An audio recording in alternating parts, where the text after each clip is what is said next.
LoG, and welcome to part 4 of this Playing Over Changes power-up.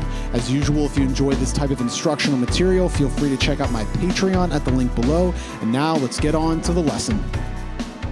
All right, final part for this power-up. Let's recap real quick what we did in part 3. That was that C major 7 to F sharp minor 7 flat 5. That part sounded like this.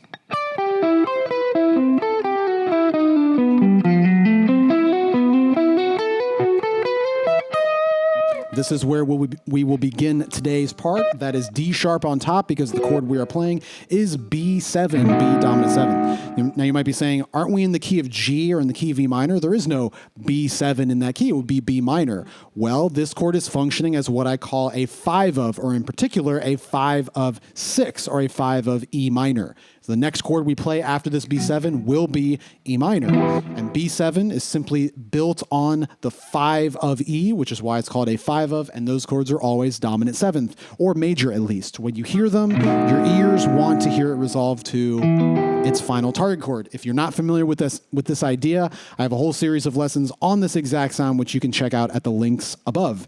So let's go over the sounds that we're getting during this B7. This is, because it's a chord that's innately not in the key, we're going to have kind of more opportunity to play some more interesting notes or interesting figures with this chord. So that's kind of what's happening right here. So we're coming from this D sharp right here. First passage on the B7 sounds like this. All right, so what would that be? That's D sharp, G, F sharp, E, D sharp. So that would be B7's third, sharp 5, normal 5, 4, and then 3 again. So you can think about it however you want. I kind of think about it as I'm leading to E minor, and I'm simply playing E minor's normal 7, flat 3, 2, 1. Again, doesn't really matter how you think about it. It's kind of good to think about it from both perspectives, but that is what I'm playing right there. Cool little shape. Then once I'm here, I do that shape right there. That's C, B, A, F sharp. So that feels like B7s or B dominants, flat 2, 1, flat 7, and then 5. Again, what am I doing here? The exact same concept that I've been doing pretty much this whole time. I know the chord tones of the chord, and I'm simply placing those notes on the downbeats. Take a look at this. This is the first chord tone right here. That's happening on the first downbeat. I hit it again for the second downbeat, and then I hit this note right here for the next downbeat, the 5. So I'm hitting third, then 5th. All the notes surrounding it are just notes to get me to those notes. Watch this. Third, 5th.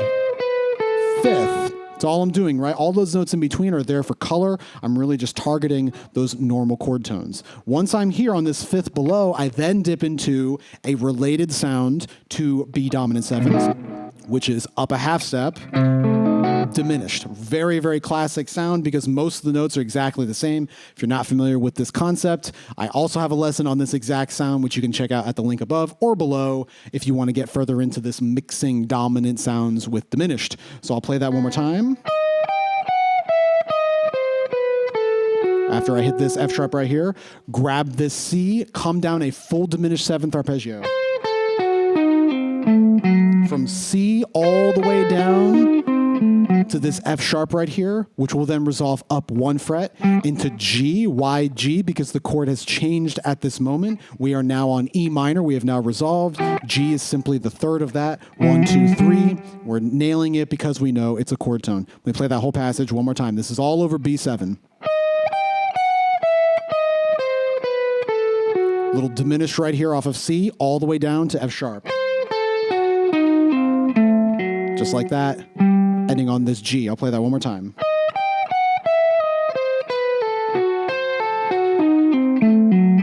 Let's talk about how I'm technically playing that. I think I'm doing some alternate picking with a little pull or a little slide in there. Again, pulling off when feels comfortable. I think I am grabbing this C right here when I begin that diminished run with my middle finger. I'm not sure if I do that all the time, but you can experiment.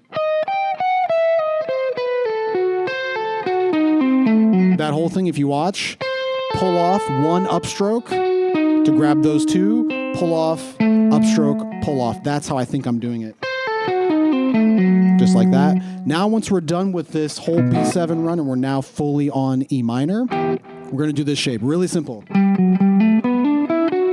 right? Kind of feels like G major, because G major is a sound you can play on top of E minor if you want, because they are relative major and minor. So I'm simply playing G, F sharp, G, A, B, D, E, F sharp, and then landing on this G right there.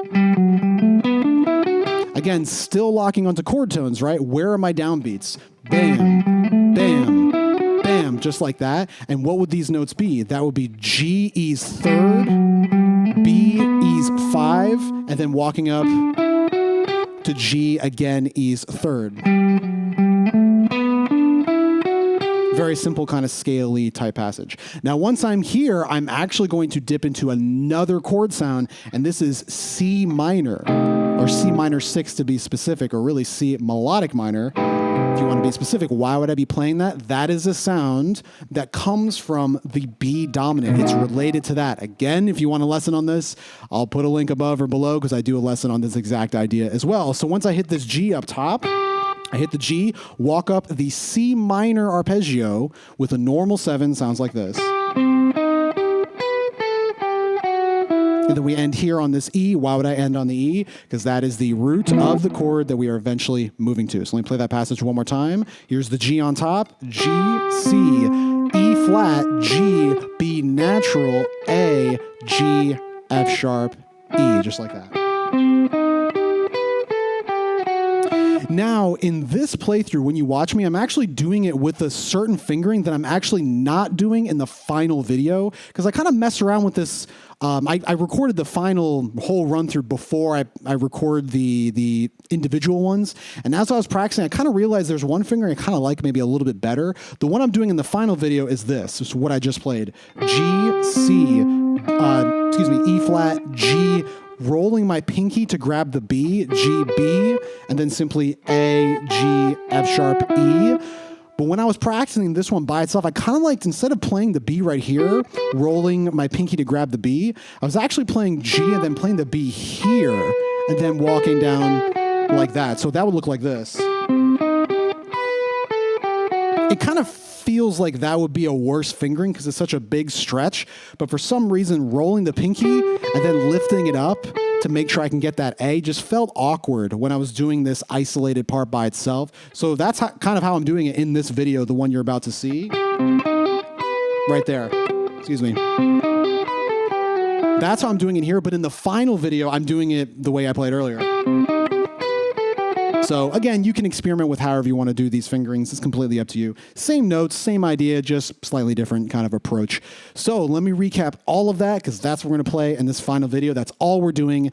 And then we'll get to the actual final video, run the entire thing. So let's play the whole thing coming from this D sharp up top.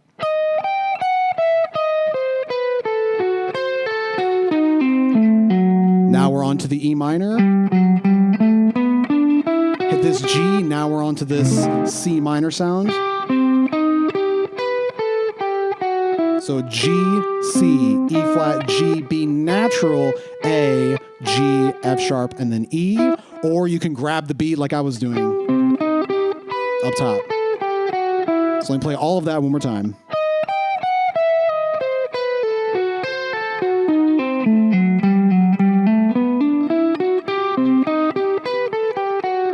One more time, a little slower.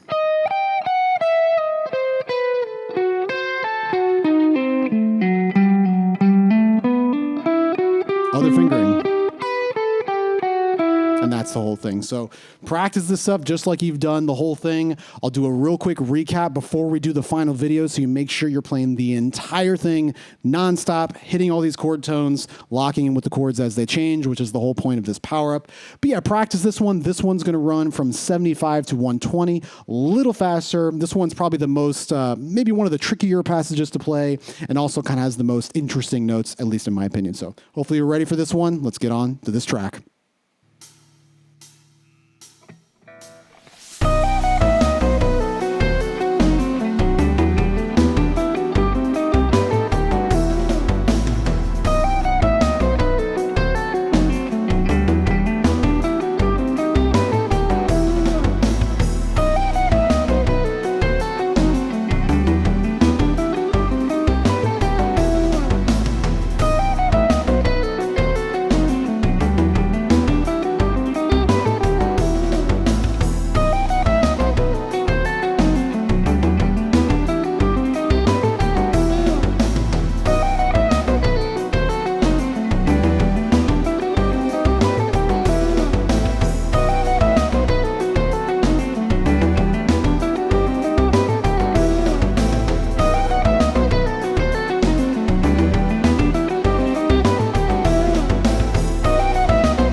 right, that does it for part 4 of this Playing Over Changes power-up. As usual, if you enjoy this type of instructional material, feel free to check out my Patreon at the link below, and I'll see you all in the final part.